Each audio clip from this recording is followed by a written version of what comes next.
They got 402 Ballyness Park in 1960 because I was a year old, and it was a council house, and they thought she was the Queen Mother because she got the end one, and it had a big garden at the side and everything, and everybody used to have to drive up to the end, and then that was theirs, and then there was an archway, and then there was next door, and next door lived the Macaulays.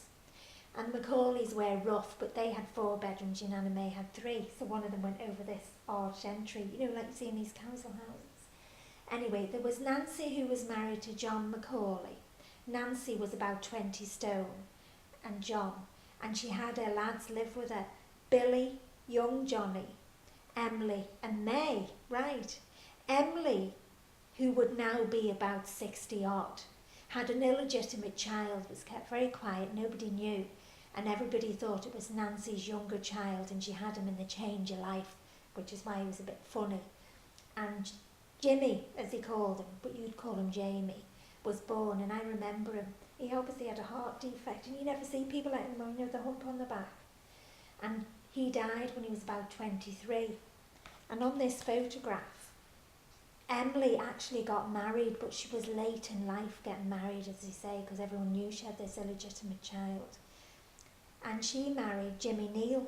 And Jimmy Neal used to be the forester, you know, like the local forest. There was loads of forest in Ireland, so he was like, you know, worked in that sort of thing.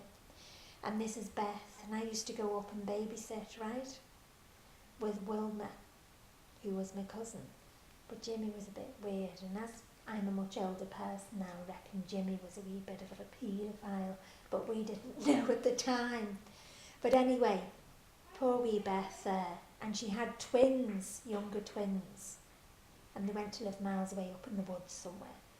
Anyway, Jimmy was found floating in the River Bann, like everyone did in Ireland when he done something wrong.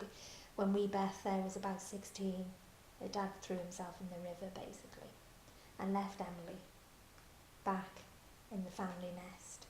May Macaulay is still alive. She must be 25 stone, and when you were talking about the Aran jumpers, that's what May used to do. She used to knit us all Aran jumpers. She never got married. She was as wide as she was tall. Nancy died.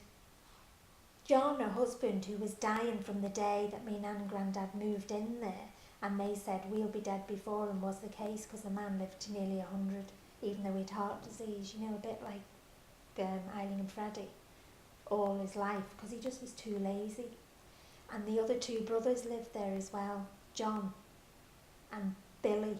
Billy was the young one, he was a bit of fly-by-night, and he had an affair over the road with the woman that was married over the road, and he had an affair with her, and her husband threw her out. But it was all in the one close, and it was all kept quiet. But probably the worst thing that was happened was because when May McLaughlin,